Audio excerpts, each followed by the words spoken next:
Tout-Puissant, quand mon cœur considère tout l'univers créé par ton pouvoir, le ciel d'azur, les éclairs, le tonnerre, et le père matin ou les ombres du soir, de tout mon être alors s'élève un chant de Tout-Puissant, que tu es grand, de tout mon être alors s'élève un chant de Tout-Puissant, que tu es grand. Quand par les bois ou la forêt profonde, j'entends joyeux tous les oiseaux chanter. Quand par les monts, l'enfance avec son onde livre aux zéphyrs son chant doux et léger. Mon cœur heureux s'écrie à chaque instant: ô Dieu d'amour, que tu es grand. Mon cœur heureux s'écrie à chaque instant: ô Dieu d'amour, que tu es grand. Mais quand je songe au sublime mystère qu'un Dieu si grand a pu penser à moi, que son cher Fils est devenu mon frère et que je suis l'héritier du grand roi, alors mon cœur redit la nuit le jour que tu es bon, ô Dieu d'amour. Alors mon cœur redit la nuit le jour que tu es bon, ô Dieu d'amour. Je vous invite à rester debout pour ceux qui le peuvent, pour écouter la parole de louange avec le psaume 8. Éternel notre Seigneur, que ta gloire est admirable sur la terre tout entière. Au-dessus du ciel, on célèbre ta splendeur.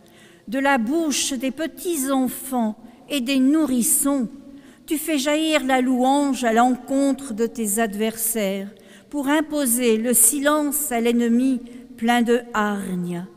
Quand je contemple le ciel que tes doigts ont façonné, les étoiles et la lune que tes mains ont disposées, je me dis: qu'est-ce que l'homme pour que tu en prennes soin?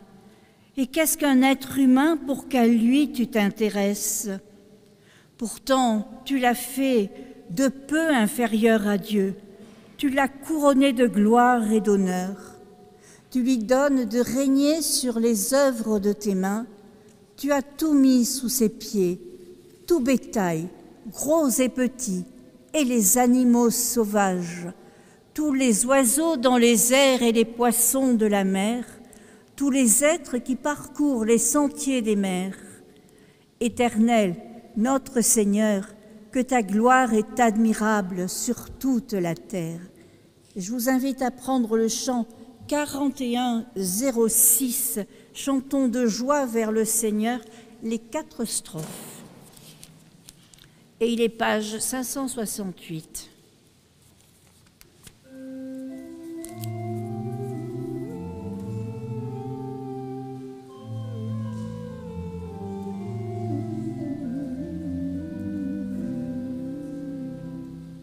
Chantons de joie vers le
Prenez place. Écoutons la volonté de Dieu. Béni sois-tu, Seigneur Jésus, toi qui nous appelles à témoigner de ta résurrection jusqu'aux extrémités de la terre. Mais viens à notre aide, afin que notre témoignage soit digne de toi. Tu veux que nous proclamions que tu es vivant, et nous-mêmes avons peur de la mort. Tu veux que nous annoncions ta lumière, et nous tâtonnons dans l'obscurité. Tu nous demandes de parler avec autorité, et nous balbutions d'ignorance devant ton mystère. Tu veux que nous affirmions ta miséricorde gratuite pour tous les hommes, et nous avons tant de peine à l'accepter pour nous. Tu veux nous faire travailler à l'œuvre de ton Père, et nous sommes accablés par nos propres tâches. Qui peut faire tenir ensemble tant de contradictions, sinon ton seul amour? Qui nous appelle malgré nos fautes? Qui nous fait confiance malgré nos infidélités? À toi la gloire, ô Christ merveilleux, avec le Père et le Saint-Esprit, pour les siècles éternels. Amen. Et je vous invite à vous lever, pour ceux qui le peuvent, pour chanter au 45-10. Seigneur mon Dieu, ta volonté, Seigneur mon Dieu. Les 3 strophes, il est page 680. «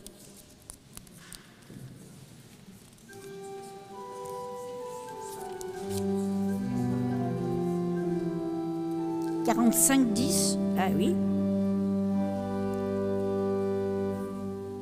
J'ai soif de ta présence, divin chef de ma foi, dans ma faiblesse immense, que ferais-je sans toi?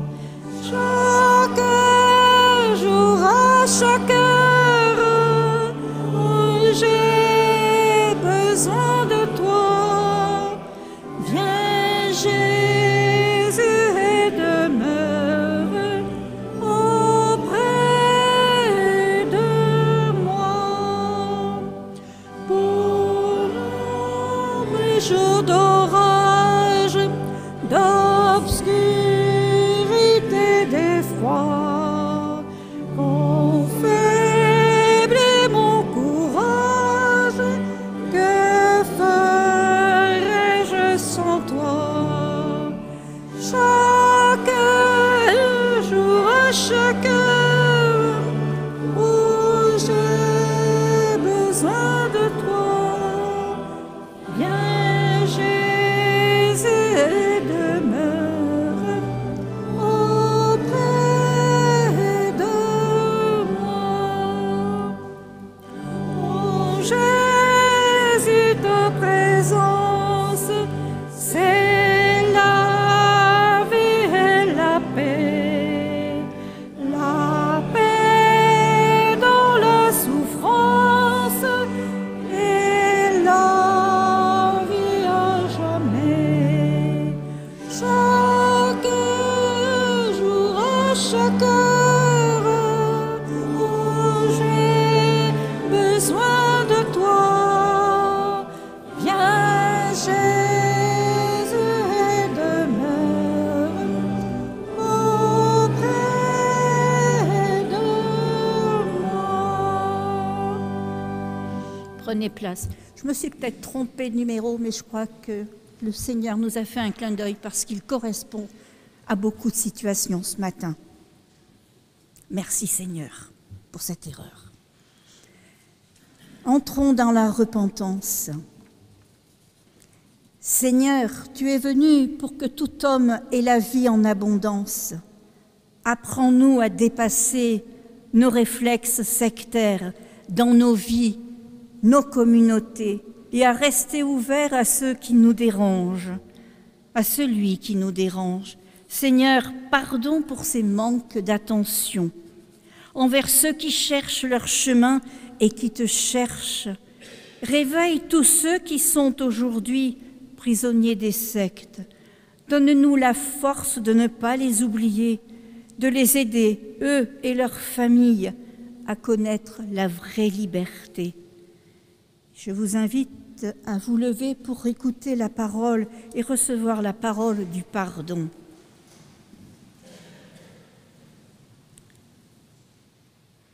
À celui qui a soif, je donnerai de l'eau de la source de vie, et je la donnerai gratuitement. Vous qui avez soif d'une vie nouvelle, recevez l'assurance qu'effaçant tout ce qui est d'hier, Dieu vous pardonne en faisant en vous toutes choses nouvelles. Amen. Et je vous propose de prendre le cantique 4309, Torrent d'amour et de grâce, page 646. Encore une erreur.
Prenez place.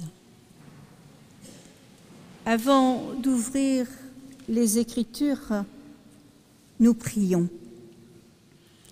Ô notre Dieu, qui nous donne la paix et la joie par Jésus le Christ, nous te bénissons et nous te louons car tu es proche de nous. Malgré nos tâtonnements et notre endurcissement, donne-nous au sein de ce monde que tu aimes de vivre chaque jour l'aujourd'hui de ta présence. Que ta parole, agissant en nous, ne retourne pas à toi sans effet, sans avoir suscité la justice et la compréhension, la paix et la joie de ton royaume. Et nous écoutons maintenant les lectures.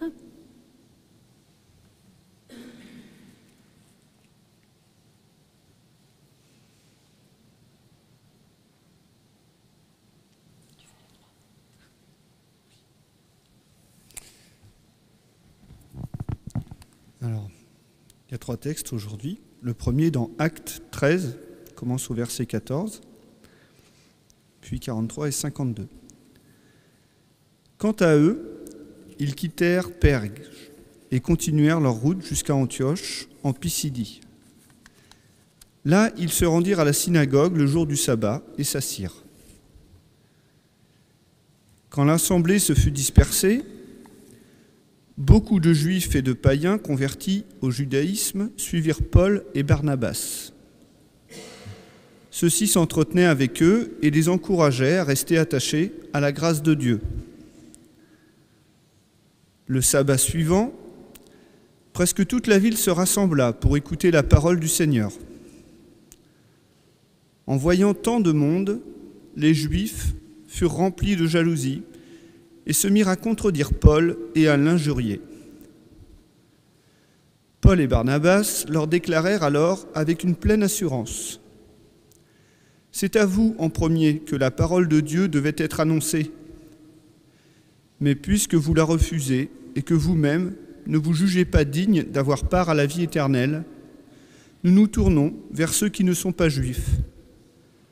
Car le Seigneur a bien défini notre mission lorsqu'il a dit : Je t'ai établi pour que tu sois la lumière des nations et pour que tu portes le salut jusqu'au bout du monde. » Quand les non-juifs les entendirent parler ainsi, ils furent remplis de joie. Ils se mirent à louer Dieu pour sa parole, et tous ceux qui étaient destinés à la vie éternelle crurent. La parole du Seigneur se répandait dans toute la contrée avoisinante. Mais les Juifs excitèrent les femmes dévotes de la haute société qui s'étaient attachées au judaïsme, ainsi que les notables de la ville.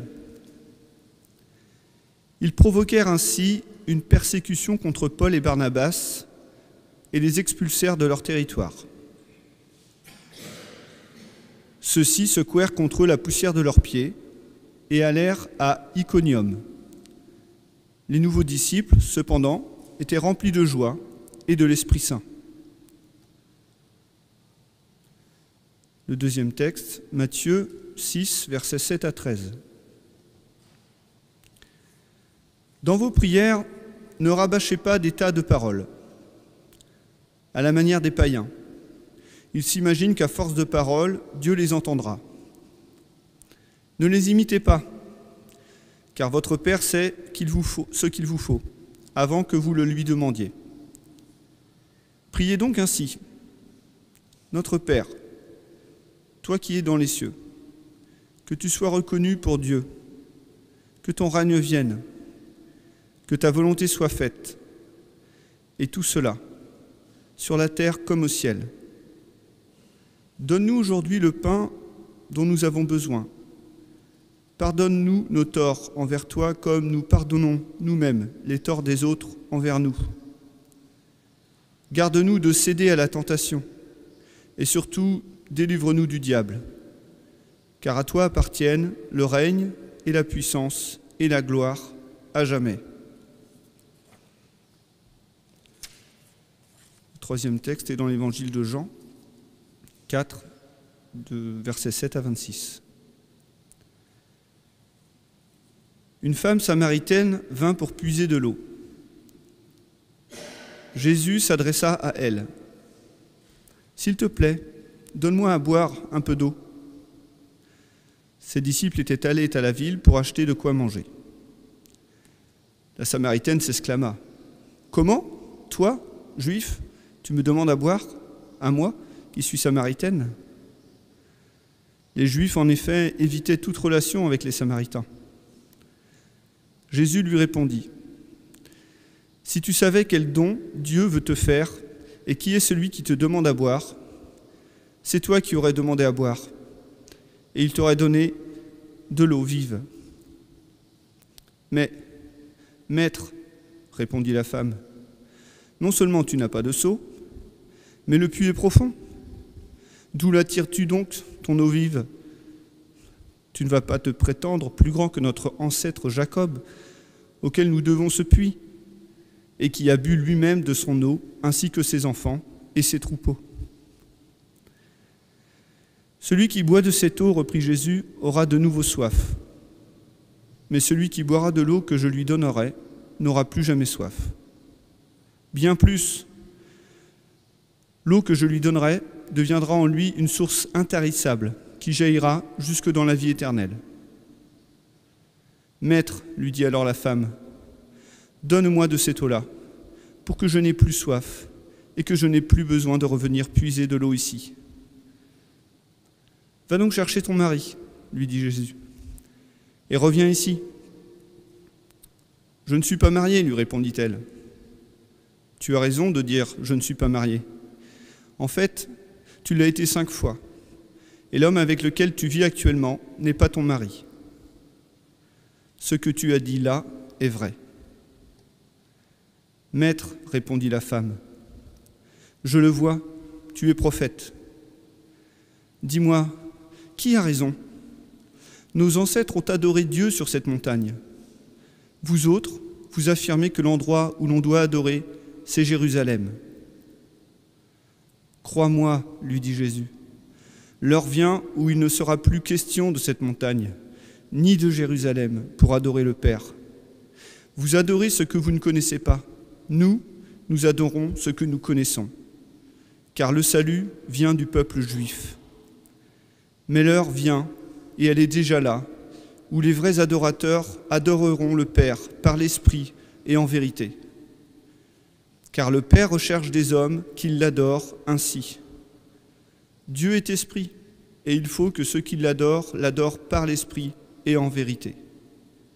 La femme lui dit, « Je sais qu'un jour le Messie doit venir, celui qu'on appelle le Christ. Je suis le Messie, moi qui te parle, lui dit Jésus. »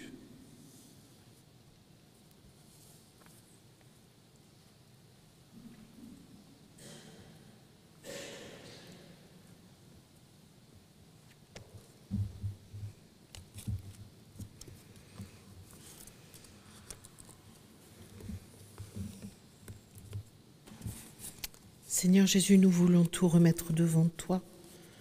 Nous avons faim et soif de ta présence. Donne-nous à boire et à manger. Donne-nous cette eau vive qui fera de nous des distributeurs de cette eau vive tout autour de nous, Seigneur. Amen. Je n'ai pas repris tous les textes du jour. Ceux qui les ont lus, peut-être auront du mal à retrouver ce dont il s'agissait. Ce dont il s'agissait dans les textes du jour, c'était qu'il est grand ce Dieu qui par toute la terre s'occupe de chaque humain, comme on en trouve la trace dans le psaume 8 que Roselyne nous a lu tout à l'heure.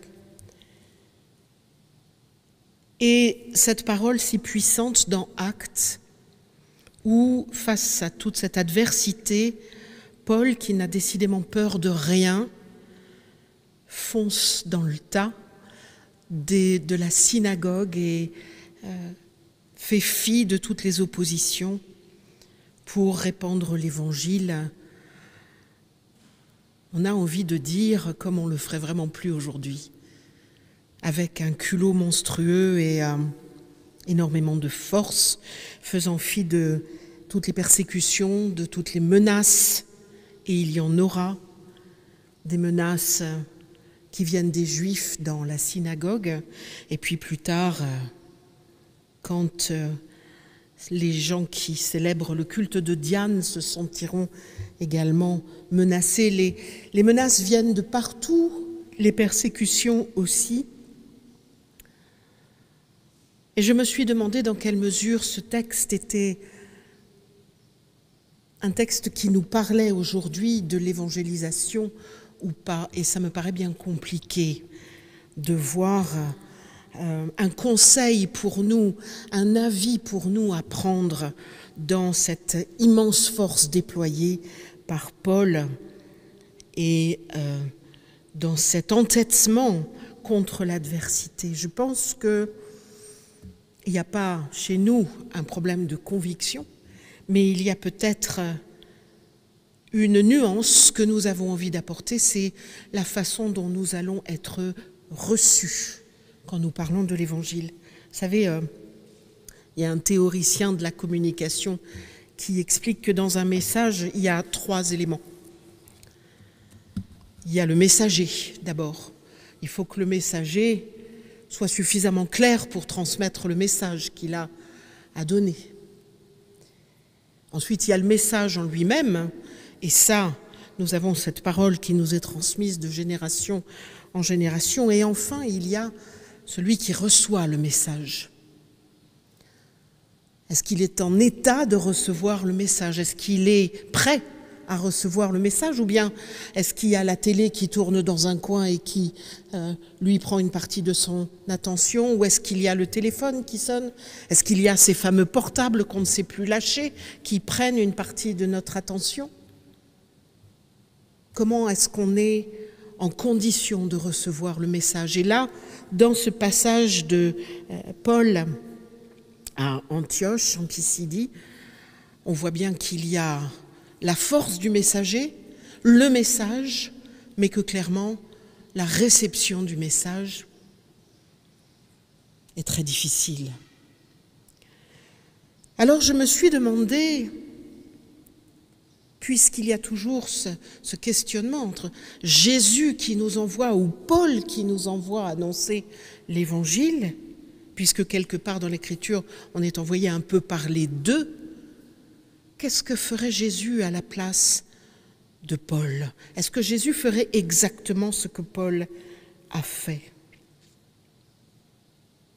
Et il me semble que si nous ne sommes pas des Paul ni des Jésus, nous devons nous poser la question de la façon dont l'Évangile sera reçu malgré tout. Et c'est pour ça que j'ai rouvert le passage avec la Samaritaine. Peut-être que, plutôt que de foncer dans le tas, en allant s'adresser à une assemblée dont beaucoup ne sont pas prêts à recevoir, il y aurait, dans notre façon de communiquer l'Évangile, pertinence à attendre, comme Jésus, d'être devant une femme seule, prête à entendre peut-être, disposée à recevoir le message. Et quel message lui donner? Si ce n'est ce message que nous récitons aussi tous les dimanches et qui nous vient du Notre Père. Je me suis mise, en fait, en partant du texte des Actes, à la recherche d'une sorte de nouveau modèle qui pourrait nous aider à rencontrer l'autre là où il en est, au travers de cette femme samaritaine et de cet exemple donné par Jean. Alors, Paul va à la synagogue, mais lui, Jésus, était parti en Samarie, c'est-à-dire dans les zones pas centrales, comme l'est une synagogue, avec des gens rassemblés pour écouter, mais dans les zones plutôt limitrophes, Sichar, en Samarie. Vous savez, les Juifs passaient très peu par la Samarie. Ils avaient peu de relations, le moins possible, avec les Samaritains. Ces gens qui avaient mauvaise réputation, mais qui avaient quand même une partie de l'héritage en commun. Un peu différent, mais pas tant que ça finalement. Peut-être un peu comme ces Juifs que Paul était allé voir, avec une partie commune. Et il avait pris ce chemin de Samarie. Alors moi, je me suis demandé quels sont les endroits que je contourne. Oh non, je ne peux pas aller parler de l'évangile à tel endroit, c'est pas possible. Ou je ne peux pas parler de l'évangile à telle personne, elle est trop éloignée. D'ailleurs, elle est stupéfaite. Comment, toi qui es juif, tu me demandes à boire, à moi, une Samaritaine ? Mais le raisonnement de Jésus commence ici. Cette femme samaritaine, elle a besoin de connaître Dieu comme son Père. Elle a besoin d'appeler notre Père. Elle a besoin de rencontrer cet homme juif, ce qu'elle appellera un prophète. Et elle a besoin d'apprendre que, juifs ou samaritains, nous avons tous le même Père. Et ça, c'est peut-être la première chose que dans une situation d'évangélisation, nous pouvons dire, et peut-être qu'il y aurait eu une certaine pertinence à Antioche de rappeler ça aux Juifs. Nous avons le même Père. Le Père avec qui tu as besoin de refaire connaissance.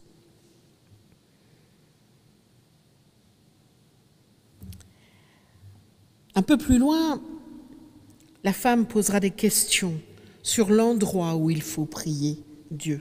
À Jérusalem, sur une haute montagne, sur une colline, avec des arbres, c'était souvent l'habitude des Samaritains d'aller prier dans des endroits comme ça, sur des collines. Et Jésus lui répond que ça n'a pas d'importance, qu'on peut prier et adorer partout où qu'on soit.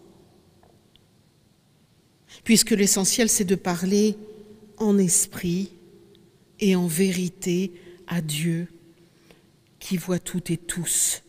On n'a pas besoin d'entrer dans une synagogue, dans une église, mais il nous est plutôt recommandé de trouver un endroit où on va être seul avec Dieu. La chambre, la nature, un joli bord de mer, à vous de voir. Un endroit où on ne sera pas dérangé par le tumulte. Toi qui es donc une femme étrangère à la tradition, tu peux appeler Dieu ton Père, ton Papa, et entrer dans une relation, dans une conversation avec Dieu, où que tu sois.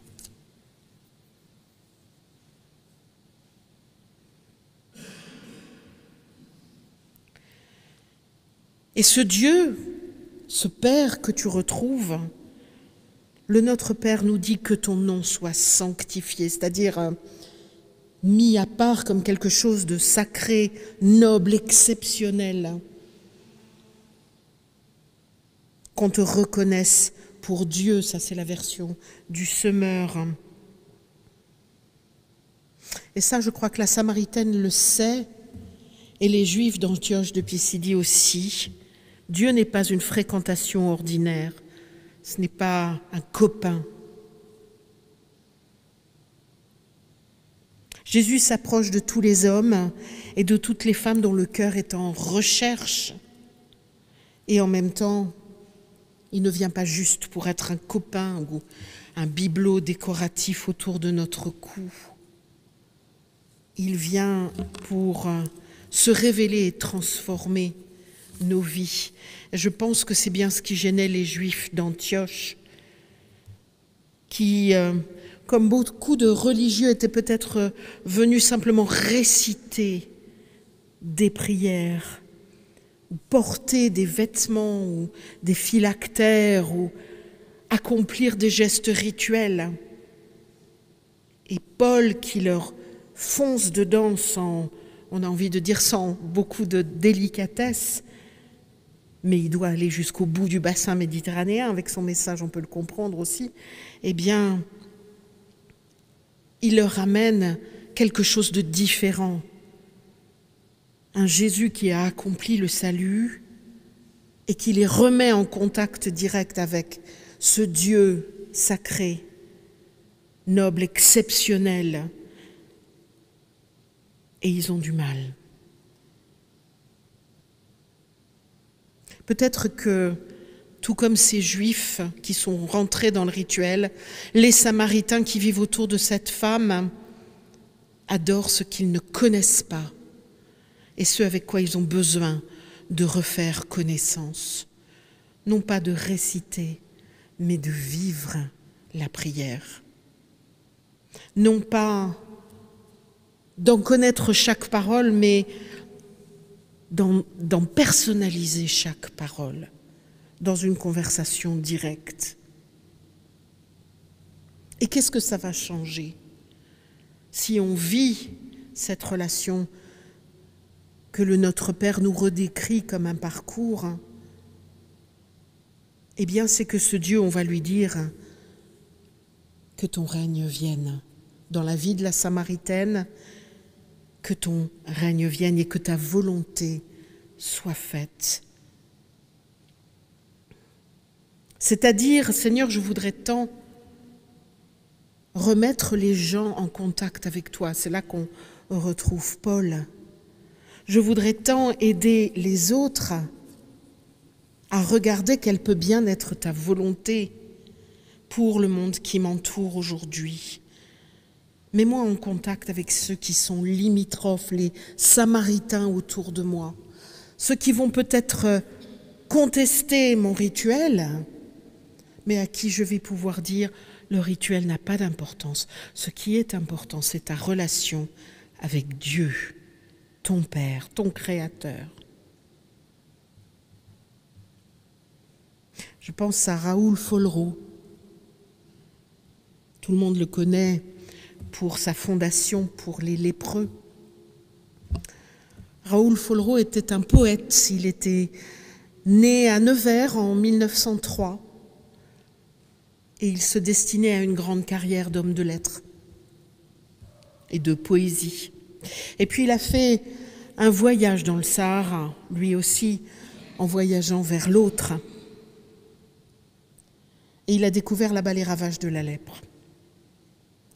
Cette maladie épouvantable qui détruit les terminaisons nerveuses et qui handicape très gravement, qui fait que les gens sont rejetés. Il est extrêmement choqué de ce qu'il voit, de tous ces gens mis à part, au point de former des villages entiers, tellement ils sont rejetés par les autres, comme les Juifs pourraient rejeter les Samaritains. Et sa prière fut de dire, Seigneur, je voudrais tant aider les autres à vivre, tous les autres, mes frères, qui peinent et qui souffrent sans savoir pourquoi, en attendant que la mort les délivre. Et pour moi, cette phrase, c'est comme dire que ta volonté soit faite. Je voudrais tant aider les autres à vivre. Et je pense que c'est une des choses qui a amené Jésus vers la Samaritaine, aider cette femme à vivre.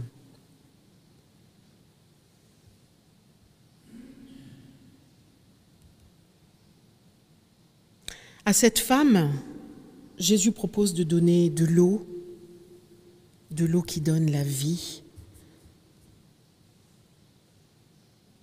de manière à ce qu'elle n'ait plus besoin de revenir au puits. Donc on sait bien que c'est une image, une métaphore. Et en même temps, on a ce Notre Père qui nous dit de venir tous les jours chercher du pain. On a besoin d'avoir cette eau qui donne la vie, mais de revenir chaque jour auprès de Dieu. Cette rencontre formidable que Paul essaye de transmettre avec force au point de se faire rejeter, que Jésus amène en douceur à une seule femme, nous sommes appelés à le vivre quotidiennement en venant chercher le pain de notre nourriture, pour être ressourcés, pour boire, pour manger. Tous ces Juifs qui rejettent Jésus, que vont-ils boire et manger? Je ne sais pas, mais je pense qu'il y a quelque chose de plus inspirant pour nous dans cet exemple de la Samaritaine qui est prête à recevoir, à boire et à manger de celui qu'elle appelle un prophète. Et que quelque part, la méthode Jésus est plus efficace près de ce puits que de s'adresser à une foule qui peut devenir hostile. Cette femme va jouer un rôle très important d'évangéliste parce qu'elle va aller voir son village et elle va dire « Venez voir qui est venu me dire tout ce que j'ai fait. Est-ce que ça ne serait pas le Christ ?» Et je ne peux pas m'empêcher de me demander si Paul avait attiré à lui un seul juif, comme Jésus a attiré à lui cette femme samaritaine. Est-ce que d'autres ne seraient pas venus à la suite de ce frère juif s'il avait dit « Venez voir ce Paul qui arrive ». Est-ce que ce ne serait pas un prophète qui nous annonce le Messie? Et est-ce qu'il n'y aurait pas là une méthodologie? Si ce n'est pas le Seigneur, tu raccroches, hein, mon frère. S'il n'y aurait pas là une méthodologie pour l'Évangile aujourd'hui, parce que nous ne sommes pas des Pauls, et parce que finalement, nous sommes confrontés, par contre, comme lui, à des gens qui ont des tas d'arrière-plans culturels différents, qui connaissent, un peu comme la Samaritaine, peut-être des petits bouts de ce qu'il y a à connaître sur Dieu, mais c'est pas clair tout ça. Et par contre, on est très intéressé par les rituels qui peuvent nous donner une image du religieux, mais pas le fond des choses. Et ce besoin de rencontrer Dieu demeure. Peut-être que dans notre façon d'évangéliser aujourd'hui, nous avons besoin de rencontrer celui qui est seul et qui est en manque de quelque chose de profond et de vrai. Vous savez, j'aime bien cette adaptation de l'Évangile qui passe en ce moment à la télé, qui s'appelle The Chosen. Je ne sais pas si vous avez vu ça. Et dans l'adaptation de ce passage sur la Samaritaine, elle dit quelque chose qui m'a touchée. Elle dit, il n'était pas venu chercher à boire, il n'était pas venu me demander de l'eau, il était venu pour moi, pour me parler à moi. Alors je ne veux pas passer pour une grande critique de Paul, j'en ai pas la pointure, je sais que j'ai énormément à apprendre de Paul et que son inspiration du Saint-Esprit me manque profondément, mais ce serait bien quand même que quand nous partageons l'Évangile, nous puissions dire aux gens, tu sais, ce Dieu, ce Père avec qui tu as besoin de te reconnecter, il a donné sa vie pour toi. Toi, Samaritaine, qui est peut-être un peu à la marge. Et là, peut-être que les gens auraient moins de réactions de groupe hostiles comme ce que Paul a rencontré dans la synagogue. Alors ensuite, il y a le fait que ce Jésus, ce prophète Jésus, comme dit la Samaritaine, il sait des tas de choses.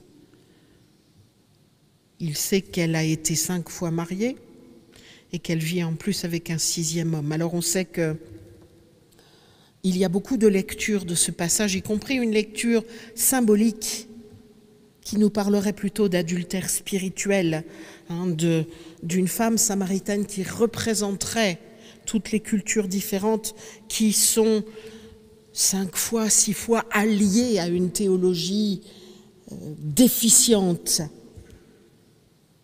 Ça revient au même, que ça soit une personne seule près d'un puits qui ait eu des tas de maris ou une nation qui se fourvoie dans une théologie falsifiée. Les deux ont besoin de pardon. Les deux ont besoin de faire de nouveaux rencontres avec le Seigneur et de lui dire, toi qui vois l'étendue de ma vie, privée, personnelle ou théologiquement boiteuse, eh bien j'ai ce sentiment de honte qui fait que j'ai besoin d'être pardonnée par toi pour me remettre debout. Qu'est-ce que l'homme pour que tu t'intéresses à lui, disait le psaume 8. Eh bien voilà, l'homme peut être un homme ou une femme. L'homme peut être un juif dans une synagogue ou une femme à un puits qui vit parmi un groupe de gens dont on se méfie, rejeté. Qu'est-ce que l'homme pour que tu t'intéresses à lui? C'est une personne qui a besoin d'être reconnectée, qu'il soit en groupe, sûr de lui parce qu'il est en groupe, sûr de sa théologie parce qu'elle a été toujours transmise comme ça, avec certaines orthodoxies, ou seul et prêt à poser des questions. Qu'est-ce que l'homme pour que tu t'intéresses à lui? C'est quelqu'un qui a besoin d'être reconnecté au Père, qui a besoin d'être pardonné, qui a besoin d'être remis debout et de recevoir de l'eau de la vie. Alors il pourra dire, toi mon Père qui es aux cieux, toi qui n'es pas juste un copain, mais qui es mon Dieu, que ton nom soit sanctifié, que ton règne vienne. C'est-à-dire, dis-moi aujourd'hui comment ton règne pourrait venir et que je puisse prier ta prière. Pardonne-moi mes offenses et moi aussi je vais pardonner à celui qui m'a offensé. Ne me laisse pas rentrer dans la tentation d'avoir un comportement de groupe tribal, culturel. Chez moi, on a toujours fait comme ça. Mais délivre-moi du mal.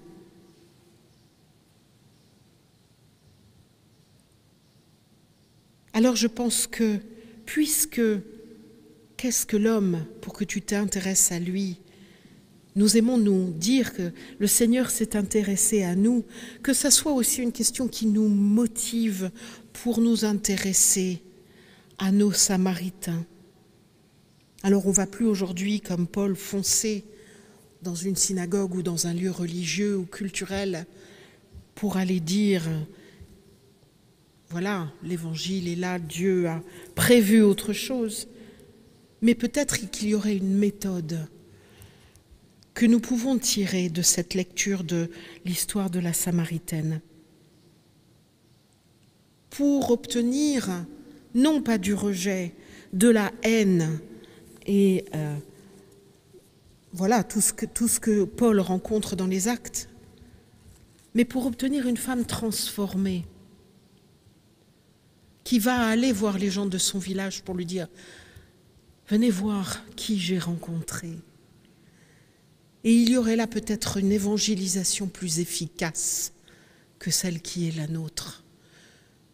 Alors je pense à ces démarches qui sont mises en place dans certaines de nos églises sœurs et dont nous avons pu voir le témoignage lors d'un week-end à la fin du mois de juin dernier en région parisienne avec certaines personnes du national qui prennent par exemple des initiatives intéressantes comme la création de ce qu'ils appellent des tiers-lieux ou des cafés théologiques qui sont des endroits qui ressemblent étonnamment à ce puits de Jacob en Samarie où on n'est pas vraiment dans un temple, on n'est pas vraiment dans une synagogue et donc on peut se parler. On peut dire aux gens, il y a un café, venez, il y a un café. Et on peut, à ce moment-là, peut-être dire, voilà, viens faire connaissance avec Dieu comme avec ton Père. Reconnecte-toi dans ce tiers-lieu qui n'est pas une synagogue, qui est juste un lieu où on peut parler simplement.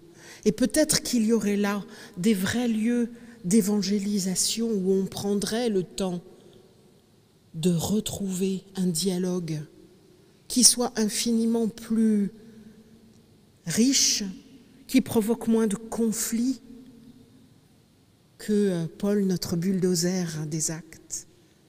Je ne dis pas qu'on n'en a pas besoin, je dis juste que ça ne nous correspond pas. Et pourtant, la question de base, qu'est-ce que l'homme pour que tu t'intéresses à lui, elle était bien essentielle. Nous avons chanté 2 cantiques tout à l'heure et j'aimerais qu'ils deviennent notre prière conclusive ce matin.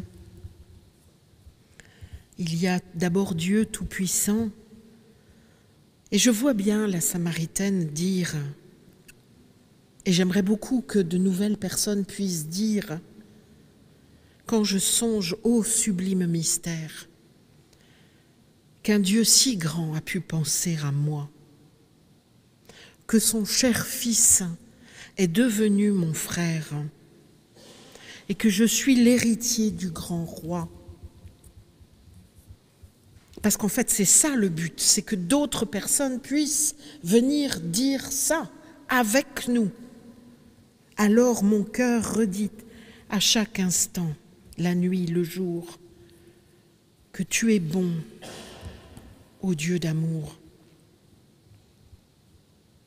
Et puis, dans ce torrent de grâce, que partout se répande ce fleuve à la grande voix, que tout l'univers, que ça soit dans les petites conversations comme avec la Samaritaine, ou dans des plus grandes assemblées, que tout l'univers entende l'appel qui vient de la croix. Et que les Juifs assemblés du temps de Paul, comme les Samaritains assemblés par la Samaritaine qui parla à Jésus, tous puissent dire « Je crois à ton sacrifice, ô Jésus, agneau de Dieu, et couvert par ta justice, j'entrerai dans le saint lieu. » Que nous puissions être chacun repris par cette dimension de la réception, l'évangile proclamé et l'évangile reçu. Seigneur, nous voulons te prier pour conclure ce moment de méditation. Que tu nous rendes perspicaces, que tu nous rendes attentifs, que tu nous rendes sensibles à la façon dont celui qui a besoin de recevoir l'Évangile est mis en position de le recevoir. L'enfant, le petit, l'adolescent, l'adulte, le jeune adulte, l'adulte plus âgé, celui qui traverse des difficultés et qui a l'esprit tellement encombré de ces difficultés qu'il a du mal à recevoir. Seigneur, donne-nous la sagesse de ne pas être les bulldozers qui vont provoquer l'adversité, mais d'être à ton image ceux qui attendent d'être auprès d'un puits pour parler seul à seul au cœur de celui qui a besoin de te recevoir. Que nous sachions parfois peut-être, oui, être enflammés de l'enthousiasme de Paul, mais d'autres fois, prendre exemple sur toi pour amener toute personne à te reconnaître comme Seigneur. Amen.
Merci Florence. Je vous invite à vous lever pour chanter au cantique 34-29. On l'espère bien, victoire au Seigneur de la vie.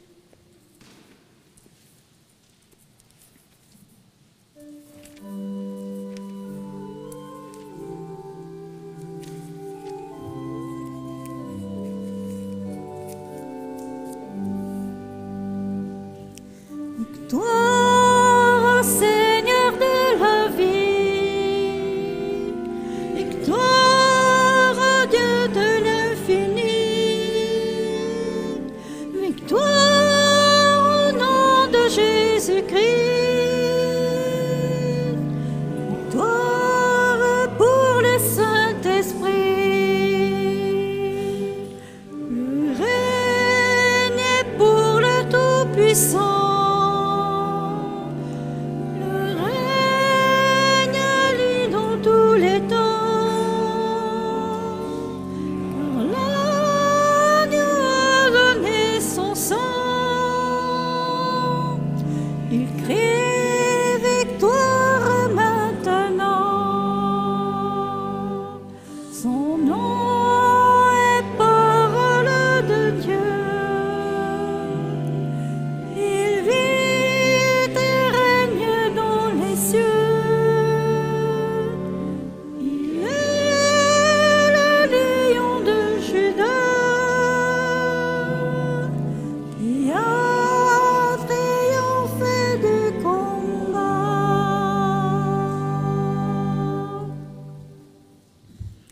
Restons debout pour la confession de foi. Nous confessons que le Christ, Sauveur et Seigneur, nous réconcilie avec le Père par la foi seule et nous libère de toute culpabilité. Par l'annonce de l'Évangile, du don du baptême et la célébration de la Seine, il nous rassemble en Église sous l'autorité des Écritures illuminées par le Saint-Esprit. Il fait de nous des enfants de Dieu et nous associe à son œuvre de libération et de vie en vue de la louange et de la prière, du témoignage et du service. Par là, il nous permet de collaborer avec lui pour faire du monde une création de Dieu, dans l'attente de la nouveauté du royaume. Amen. Ça va être maintenant le moment de l'offrande. Vous pouvez prendre place. Voici venu le moment du don, le don d'amour et de soi. C'est le moment de l'offrande et des annonces. Jean-Marc. Alors, petit rappel, pardon.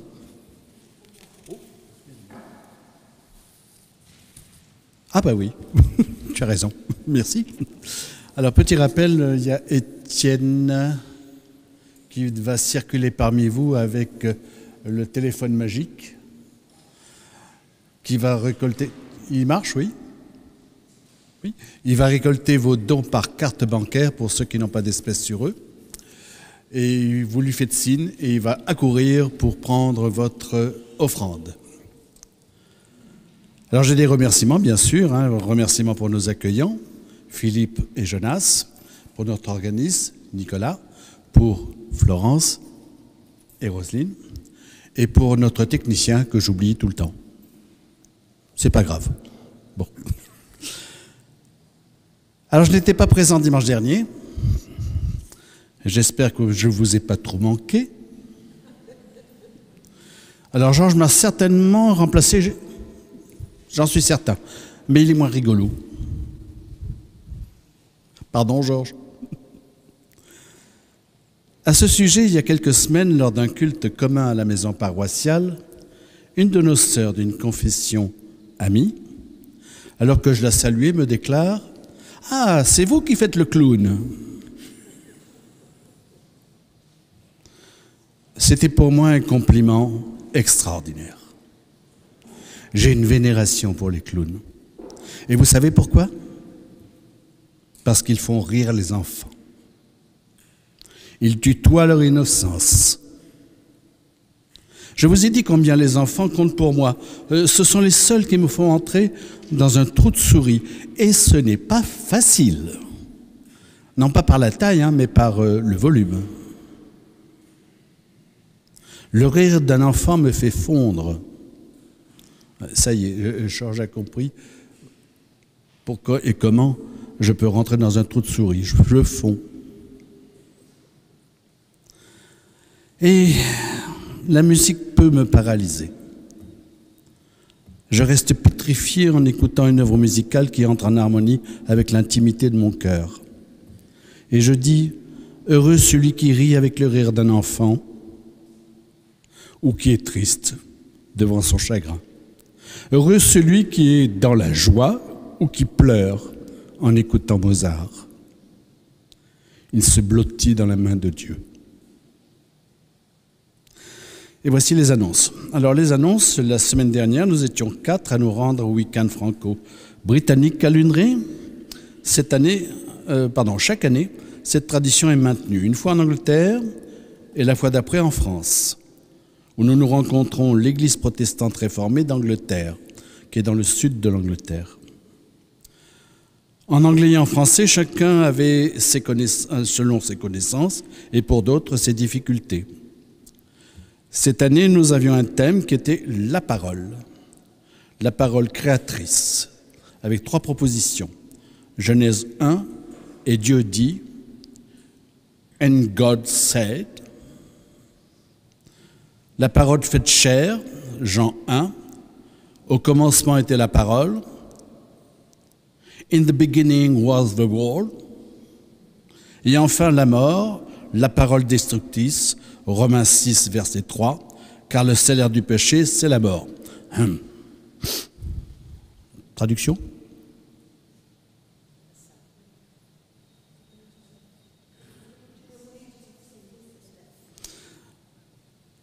Voilà, débat animé et très constructif qui a occupé la matinée du samedi. Dans l'après-midi, nous avons visité le surprenant château de Beaumelais, pour ceux qui connaissent. Alors nous sommes restés que le samedi. Ces week-ends durent généralement 3 jours et je vous engage à venir l'année prochaine en Angleterre. Le lieu n'a pas été encore décidé. Nous allons passer aux annonces. Il y en a quelques-unes. Le 18 mai, c'est une course, marche solitaire, organisée par la Fraternité de Rouen à l'initiative de Miss Pop. Pas qui c'est. Rendez-vous à 10h au Parc des Bruyères. Vous avez des affiches et des flyers sur la table là-bas. Le 24 mai à 10h au Temple Saint-Éloi, c'est l'Assemblée générale des Amis de l'Orgue. Et nous avons également la formation pour des prédicateurs. Le 25 mai, c'est le culte des familles. Le 8 juin, c'est le culte des familles de Pentecôte et des confirmations. Et le 9 juin, nous avons un concert de Pentecôte avec Jean-Baptiste Monod au Temple Saint-Éloi, bien sûr.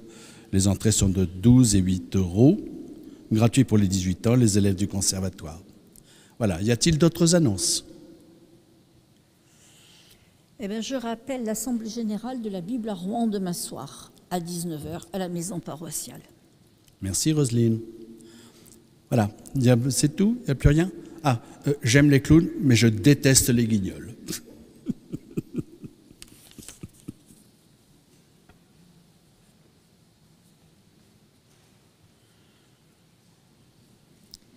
Unissons-nous dans la prière d'intercession. Jésus dit à la femme de Samarie, « Donne-moi à boire. » Que tu puisses, Seigneur, Dieu de l'univers, demander quelque chose à l'être humain que je suis, demeure pour moi le plus grand des mystères, mystère plus grand que celui de la Voie lactée, de la germination des plantes et des marées d'équinoxe. Je ne saurai jamais, tant que durera le monde, pourquoi ton règne de lumière fut ainsi confié à nos insuffisances. Mais tout émerveillé, je m'écrie, qu'est-ce que l'homme que tu penses à lui ? Que tu puisses, Seigneur, Dieu de l'univers, donner de toi-même à celle que je suis et supporter tout ce qui me fait différente de toi, que tu puisses accepter pour ton règne de lumière pareille dissemblance et me laisser à ma place afin que je t'y célèbre. Demeurera toujours pour moi le plus grand des mystères, et tout émerveillé je m'écrie, qu'est-ce que l'homme pour que tu prennes garde à lui?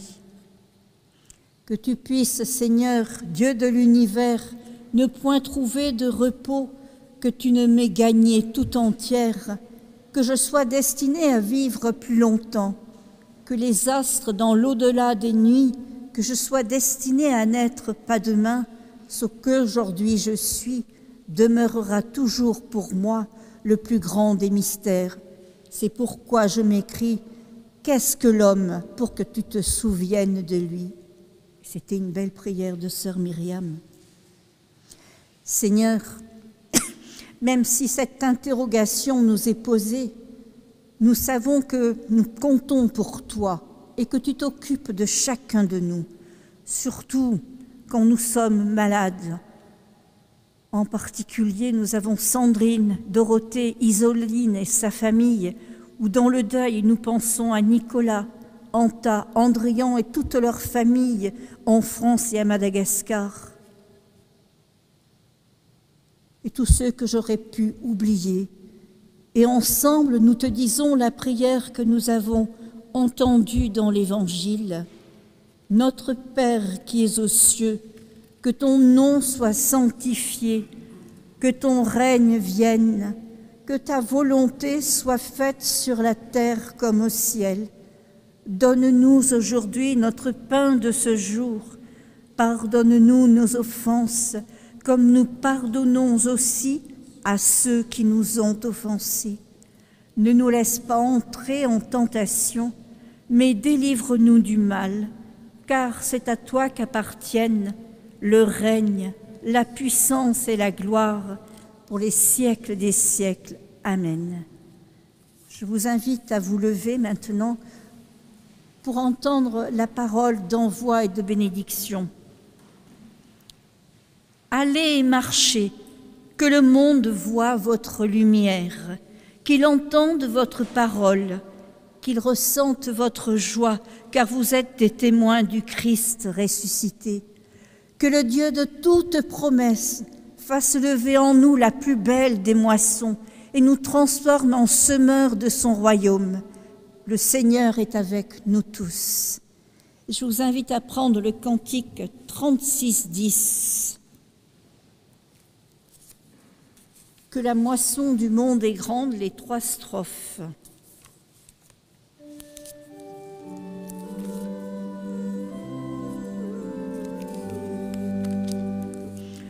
Que la moisson du monde est grande, suscite au Dieu des moissonneurs, que ton esprit sur nous descende,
Bon dimanche à tous et vous savez qu'il y a un petit café qui vous attend.